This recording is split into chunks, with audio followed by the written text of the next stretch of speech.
If you're looking for a community to accompany you in your leadership journey, you should join our Savvy Supervisors Facebook group. Insights and videos, supports, great group discussions, and weekly themes to help you hone your leadership skills, all for free. You can find it at savvysupervisors.com. That will take you directly to the Facebook page. And if you're interested in finding out more about our supervisory leadership course, which is our signature course and has been used with over 100 companies with amazing results, you can check that out at supervisoryleadership.co. That's supervisoryleadership.co.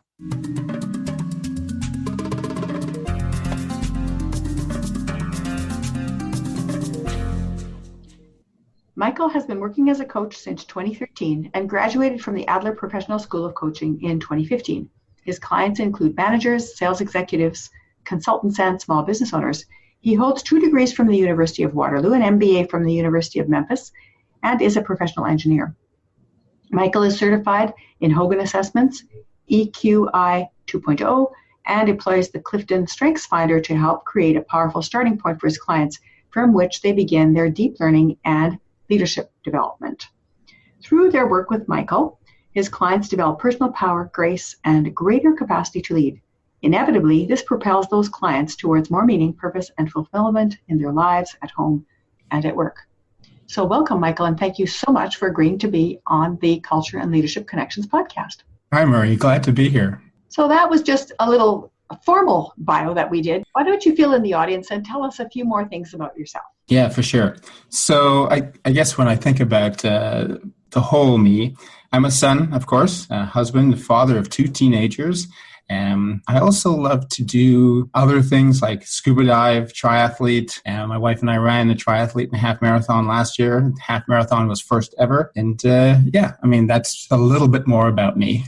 Wow. I had no idea that you were a triathlon person. Yes. My wife wants to do a half Ironman this year, but I think that's too much for me with my schedule. Yeah, that's something that I aspire to too. But I don't know if that's going to work as a couple, but it's definitely a personal goal. Good for you that you're already there. You can give me some tips. Yeah, absolutely. So when I start interviewing people on this podcast, I typically ask them to share a couple of incidents from their childhood that they really helped to form them and to shape them into the person that they are today. Can you think of some special benchmark type incidents that really you believe were formational for you when you were a child or an adolescent? So when I think about things that formed me back when I was a child or an adolescent, a couple of things come up for me. And I guess one of the first ones was coming home one day and coming through the schoolyard, and I saw a team practicing football. And I had never played football before, and so I kind of watched from afar, and then I went up closer, and then one of the coaches asked me if I wanted to be part of the team and if I wanted to play football. And at that moment, I just thought to myself, yeah, I do. And I went home and told my mom, and that didn't go over so well, but I continued. And I guess from that point forward, having made that decision, it was quite formative. I played football for 8 years, and that was quite something for me. I loved every minute of it. There were 2 other things I think that really kind of molded me when I was younger. One was church, I guess, and our Reverend Rokeby at the time. He made a lot of sense for me. And it wasn't so much the scripture, but it was how he made sense of the world and the way that he talked about taking care of one another and just being nice, good people. And the other one that was kind of in line with that was Cubs and Scouts. I ended up being one of the first chief scouts in Canada. And that's one of the top honors at the time anyways. And we're talking about a long time ago.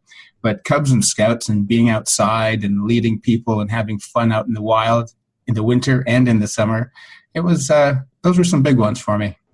So you really liked being outdoors? You liked being with groups of people and learning to lead them right from the time you were really young? Yeah, absolutely. If I could be outdoors more than indoors, I'd be really happy. That's great. Don't you think a lot of children right now are kind of nature starved? Yeah, there's a book that I've been trying to read called, I think it's The Last Child in the Woods, and it really talks about that. It talks about, kids not getting outdoors, not understanding a lot about just being outside. And it's, I think it's a shame, and I think they're missing something. Yeah, people even say that you can heal from all sorts of things by simply going for a walk in the woods every once in a while. Yeah, I totally agree. So from the groups that you were born into, what would you say has most influenced your sense of culture and self? Well, I was thinking about that. And, I was born into West Indian culture. So my mom is from Trinidad. My dad's from Grenada. Or dad was from Grenada. And we have a large family. And I had 3 siblings, but we also have a large extended family. And that extended family always got together. And it's kind of like when you go to Trinidad, it's not going to Trinidad for a vacation, because you would have maybe 2 days out of the whole week as vacation, but the rest of the time you'd be seeing friends and family and just having a whale of a time. But from that also kind of comes food. I think food is love in a lot of ways in the West Indian culture, and being close. And there was always a focus with the matriarchs and patriarchs in my family on doing the right thing, because you know in your heart that it's the right thing, no matter what anybody else tells you. And from aunts and uncles to parents, that was always one of the big values growing up and in my family. So being true to moral purpose. Yeah. And it's, it's exactly that. It's being true to yourself, and it's being true to your teachings, and being true to people around you. Mm-hmm. You're just approaching everything with a sense of truth and authenticity. Yeah, absolutely. My dad, the one thing my dad used to say was, you can do anything in this world and tell me about it, but don't lie to me. Whatever else happens, we can always work through it, but don't ever tell me a lie. And I've never forgotten that, and I never will forget that. That's a great way to lead your life. Yeah, it's awesome. And you also saw in the context of a large extended family what that means, because you would see the ripple effects pretty clearly and quickly. Yeah,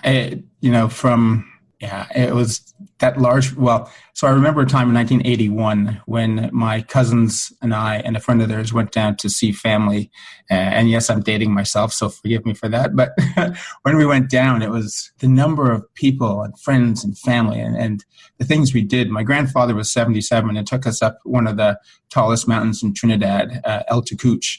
And it was a full day hike up and back. And we had, I think it was 12 or 13 of us, all cousins and friends of the family. So it was quite an entourage that my 77-year-old grandfather took up the mountain. Wow, that's great. And also that going up the mountain together is a good metaphor for life, really. There are lots of mountains we have to climb, but isn't it better when you do it together with others? Yeah, it truly is, right? Like bringing people with you. I mean, a number of folks, and sometimes in what I see, people attempt to go it alone, but as soon as they realize, and it's a lesson that I learned, I think, from reading Stephen Covey, The 7 Habits of Highly Effective People, that, in your teens, you fight for independence and you want to go it alone. But hopefully when you get older and smarter and wiser, you understand that we're all interdependent. And I think that's part of that climb up the mountain, is that interdependence and reliance on other people to get you and them where they and you want to get to.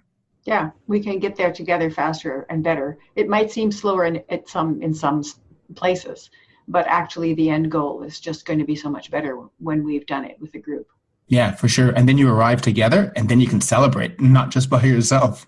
Yeah, it's pretty lonely eating your cake and drinking your champagne at the top of the mountain alone. Yeah.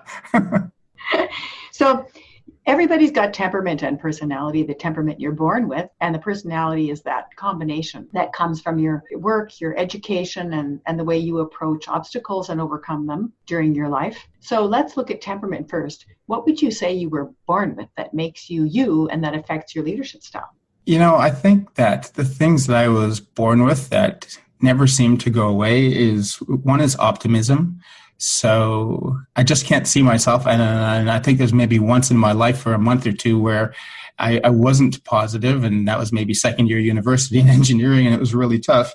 But other than that, I think I'm generally and almost always optimistic about how things will go. I also have a sense that if I can figure out how something works, I can master it. And so, as my mom will tell you, that's like the quintessential personality or temperament of an engineer. They're always trying to figure things out. And for sure, that resonates with me. And then laughter. I as much as I might try not to laugh or have fun or smile with people, it's not something that's possible, I don't think. One of my bosses used to call me Smiley. And I used to ask Frank, what's going on? He goes, you're always smiling, man. You never stop smiling. And I'm like, Frank, I'm sure I do. And he goes, nope. Why would you not want to do that? That's such a good thing. Yeah, I know. So, but it's, when people point that out, not that I become self-conscious of it, but I think it brings it home again that is just a natural part of me. Yeah, that's great. There's a quote by Baha'u'llah that says, look upon the world with a bright and friendly face that is wreathed in smiles is a most laudable characteristic. And that sounds just like you, I think. That's wonderful. Thank you.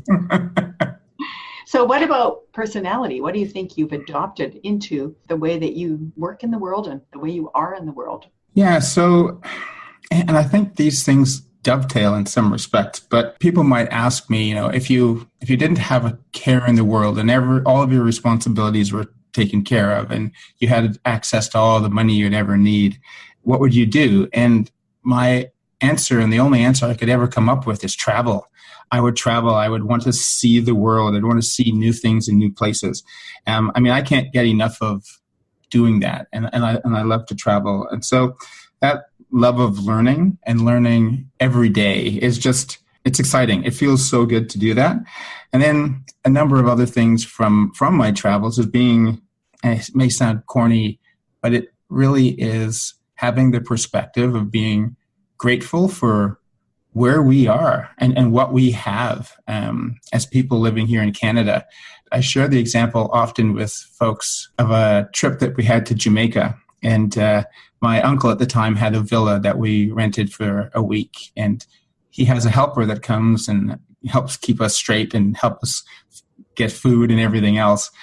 And we needed to take her home one night because we were late. And we drove her, down to the main road, then back up into the hills. And all we saw were shacks and, with corrugated metal roofs, and thinking to myself, wow, these folks don't have very much up here.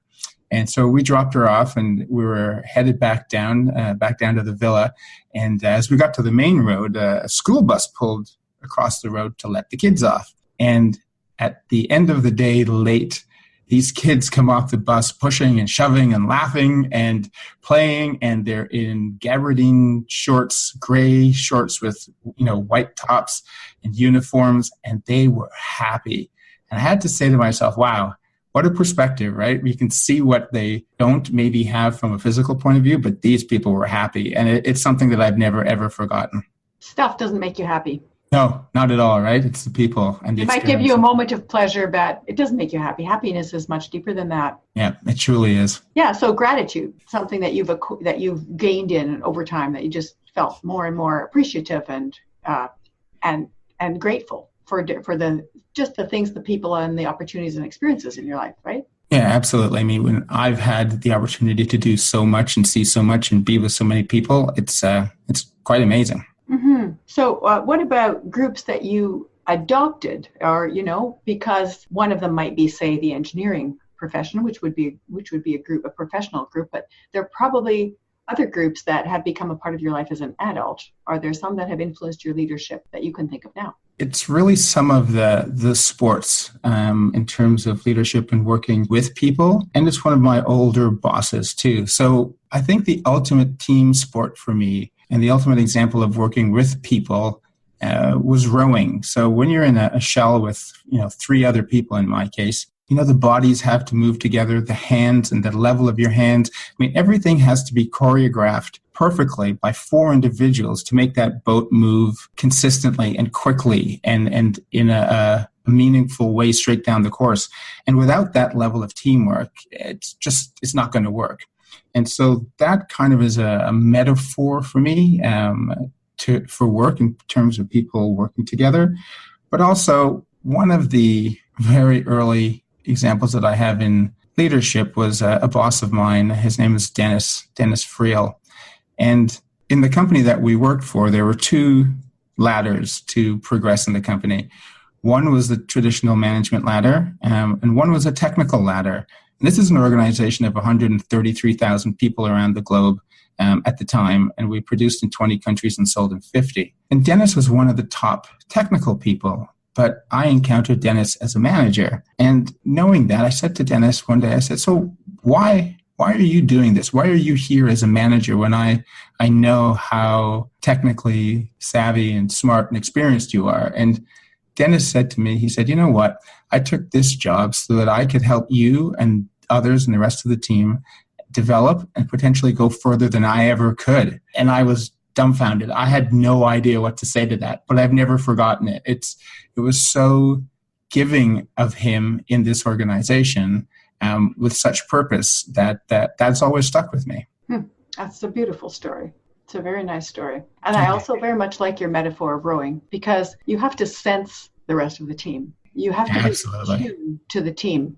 And the team has to all be oriented towards a goal. Plus, if someone sees an obstacle or an idea, the others have to respond instantly, almost as if they were in the same body, to be able to deal with that obstacle, right? Yeah, and that ad hoc or very quick response to what the others are doing in the boat really talks about how in tune you are. So again, that metaphor really holds strong.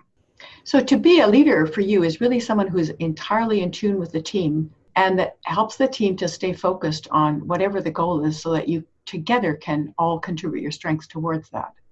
Absolutely. I mean, my idea of an ideal leader, is someone who's there to remove blockages and facilitate the progress of others.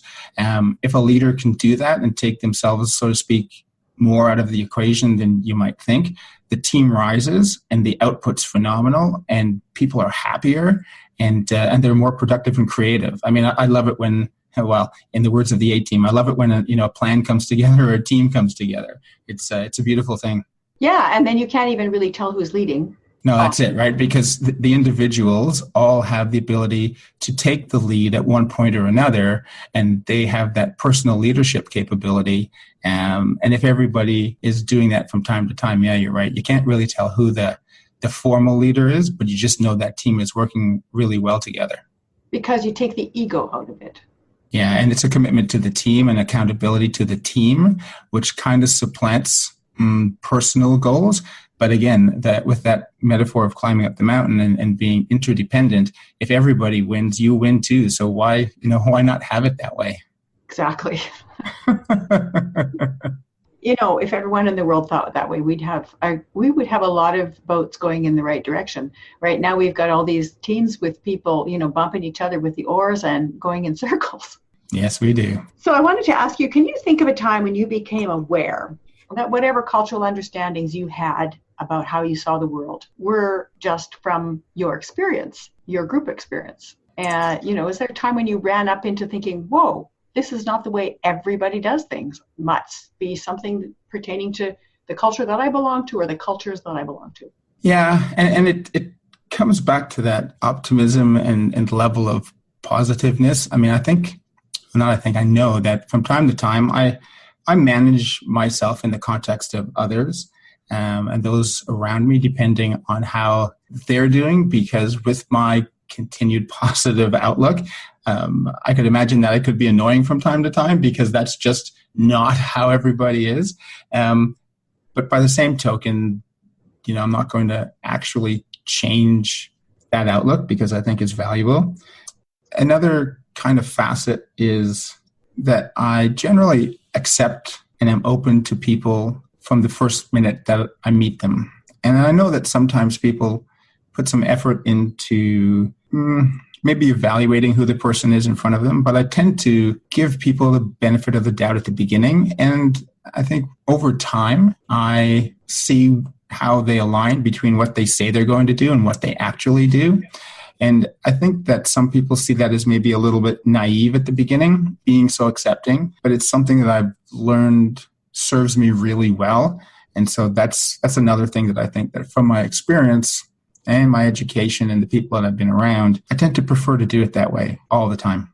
Yeah, I would say those are more your own personal approaches to things that you've developed over time. But what I'm talking about is being sort of almost feeling like you've been knocked on the side of the head going, whoa, what was that? That is not the way things happen around here. So, for example, I did a contract a few years ago where I was just used to people working together not in silos. Lots of stakeholders coming together and moving forward towards whatever it was we needed to do, kind of like your boat metaphor. And it ended up that the the contract that I had, there were 6 different departments, and each of those departments worked alone. They were often against each other. There were a whole bunch of politics. And it just hit me. That wasn't the way I knew how to work. And that the way I'd been doing things was one way, and the way they were doing things was another way. And I really had no clue how to adapt in that environment. I just felt like I was a fish out of water.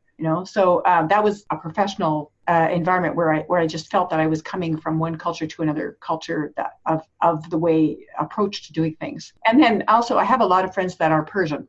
So, they're from Iran. And every time I go to a gathering where there are lots of Persians, I'm immediately struck by the fact how I will never belong. And how I'm way too direct for Persians. And I'm always trying to tone that down because no matter what I do, I always end up being too direct.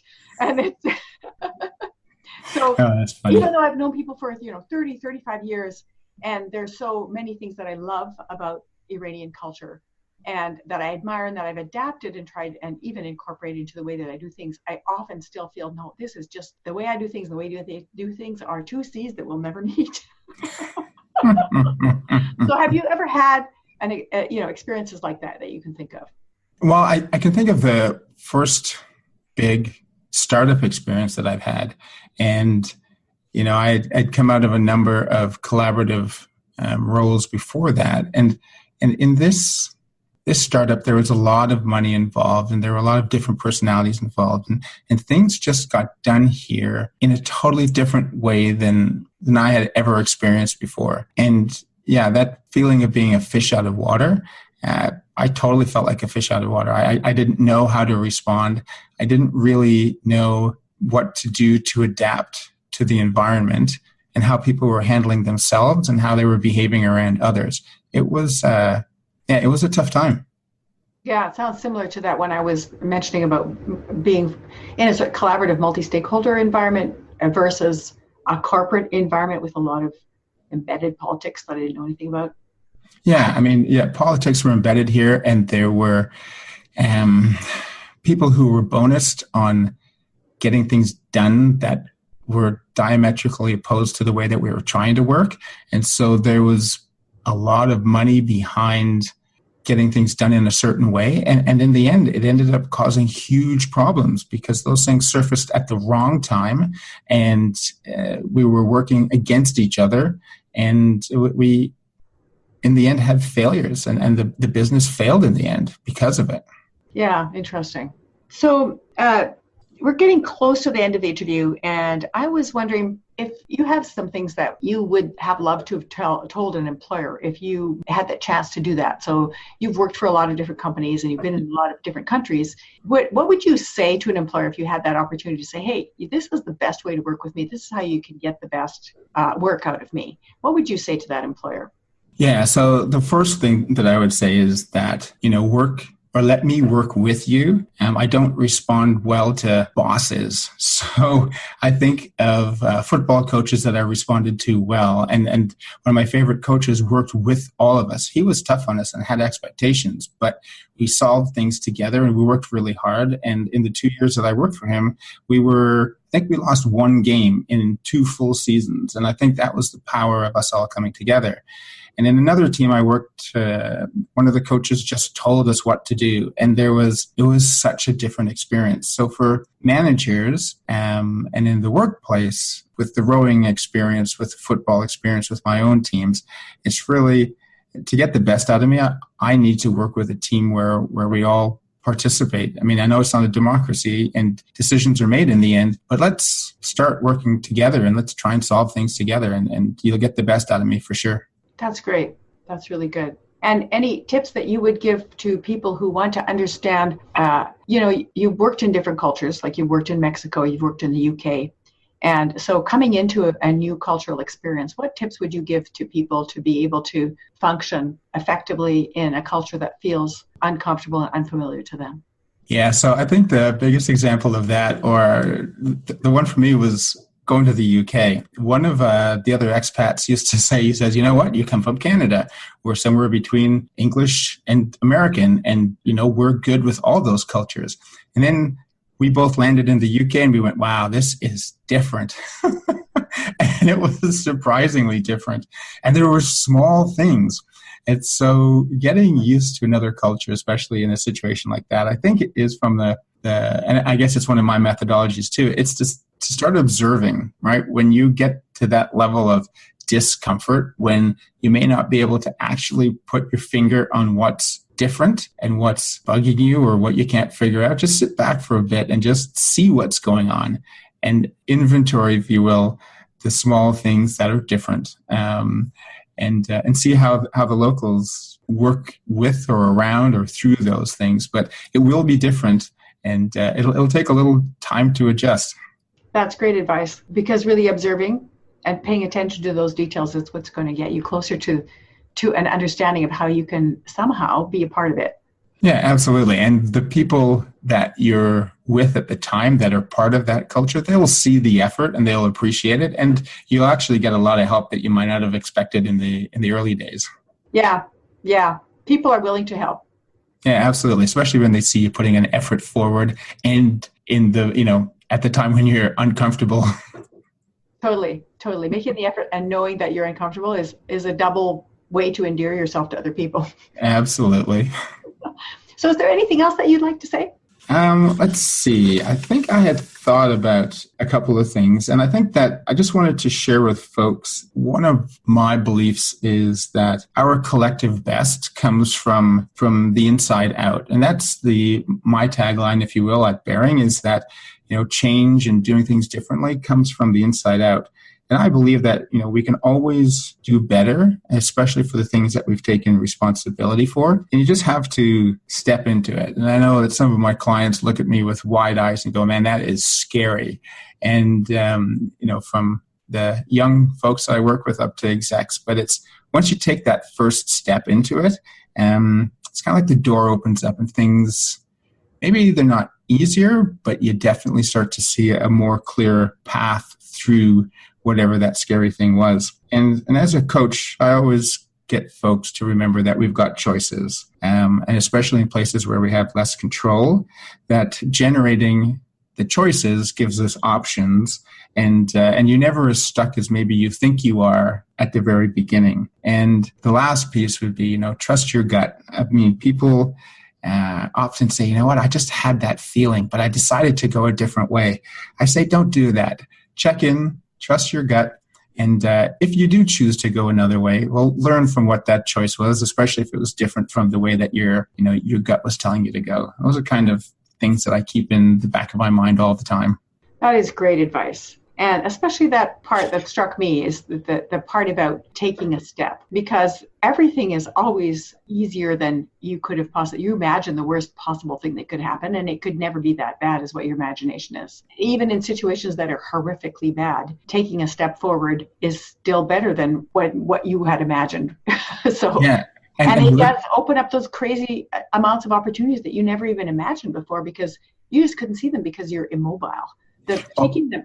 Moving forward, the motion is what brings the energy, right? Exactly. And it's funny because if you think of just being blinded by maybe a wall or door on either side of you, if you take one step forward and you get in front of that, your perspective is totally different. And all it took was one step, right? Just take a step and give it a shot. Yeah, it's great advice. I love it. So is there something you'd like to promote before we end the interview today? I guess, in terms of what I do, folks can see and read and think about what I think from my blog. I tend to share a lot, but I'd enjoy talking to people and having them let me know what they think about what they read. And I think that's pretty much it. And your blog is on your website then? It is. It's www.bearingcoach.ca/blog. Right. And so we will put all of the links that you gave me into the show notes so that you get a chance to check more closely into the kinds of things that you're doing and learn from your very insightful and collectivist and unity-based approach. Thank you, Marie. So it really has been a pleasure to interview you today. I don't know if you've had as much fun as I had, but I really enjoyed it. I have. It was great talking to you. I mean, thanks for the questions and thanks for the opportunity. Marvelous opportunity for both of us then, and I'm sure that the listeners will enjoy it. So have a great rest of the day, and we will be in touch. Thanks, you too. Bye-bye. Bye.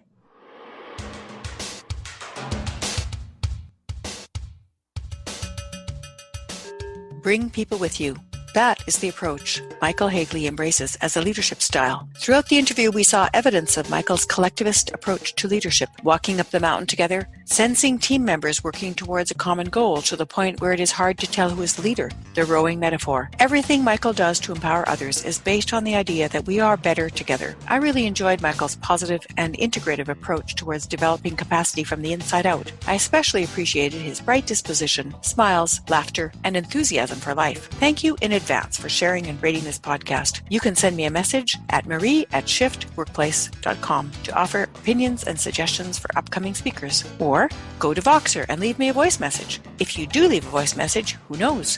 You just might find yourself on one of the upcoming episodes for the Culture and Leadership Connection podcast. Thanks for listening, and may cultural and leadership insights continue to inspire and guide your day.